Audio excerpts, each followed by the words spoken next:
одно маленькое видео. Мы дошли до конца длинного пляжа вот этого знаменитого Лаконча. И здесь такая знаменитая скульптура, куда идут все туристы. Это один из скульпторов знаменитых страны Басков, изготовил для своего города, но подарил сам Себастьян. Вот эти вот такие скульптуры, они называются расческа для ветра. Доности. Доности. Для доности. Расческа для ветра. То есть это часть, где волны как раз зашкаливают. Туда. Да, и здесь вот в конце Enseña donde grandes olas. И там везде вот с этой стороны предупреждение, опасно ходить, потому что когда ветры, здесь в залив заходят гигантские волны, они просто зашкаливают.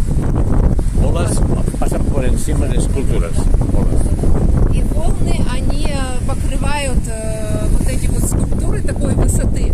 Но на самом деле, почему расческа для ветра? Потому что когда ветер очень сильный, то он проходит сквозь вот эти вот конструкции и издает звуки, поет. Поэтому вот все ходят смотреть. Я раньше не знала.